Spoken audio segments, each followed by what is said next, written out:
So we got big-time NFL news today. Star wide receiver Terry McLaurin requested a trade out of Washington. Unless you've been living under a rock, you've probably seen this already. Let's talk about it just a little bit. He's been one of the most loyal players in the league. This one's stirring up a little bit of buzz, rightfully so. Let's talk about it. So Terry's been in Washington through it all, truly.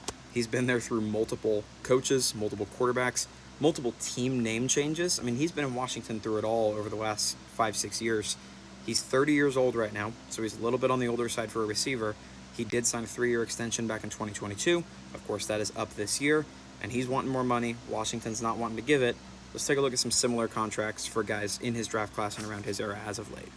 So this article from ESPN points out that he would be 31 years old when a contract extension begins, and last year in particular, there were 2 older receivers who signed contracts.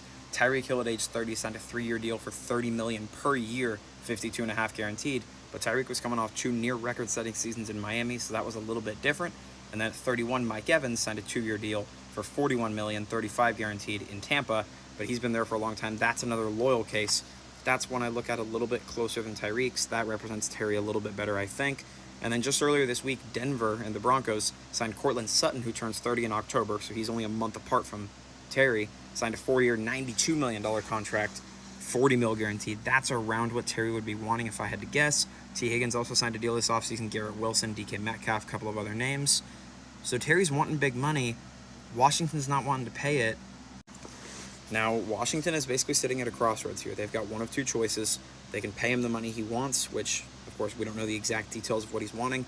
If he's wanting top-of-market money, Ja'Marr Chase money, Justin Jefferson money, I would probably let him go test the market and let him walk at that point, because at 30 years old, he's quite frankly not worth what Ja'Marr Chase is worth at this point. But if he's wanting right around what DK Metcalf got, right around what Mike Evans is currently on with his extension, that's pretty good money. That's a pretty fair deal, and if I'm Washington, I would want to pay him that money, not only to keep a loyal guy and a fan favorite in town, but you're keeping Jaden Daniels happy too, right? Giving him one of his favorite weapons, bringing him back for another year to try to prevent Jaden from maybe falling into one of those sophomore slumps if he loses a big-time weapon. But we have also seen receivers in recent years use holdouts during camp as leverage deals to make themselves more money. You've seen guys who have been able to hold out through a couple weeks of camp, and by the time September rolls around, they've already got their deal, they've got their money, and they're content and ready to play ball. So you let me know what you think. Do you think Terry should get his money? Do you think Washington would be wise to let him walk? I fully expect that he will be signed by the time the season starts. I think he's just using this as leverage to get his money, and I think it's probably going to work. But I think he's earned it. I think Washington could absolutely pay him. I think he's been so loyal to that franchise through so much. And now that he's finally got an opportunity with a winning roster, a contending roster, why not pay the man, is the way I'm looking at it. But let me know what you think for sure. Do you think they should pay him? Think they should let him go?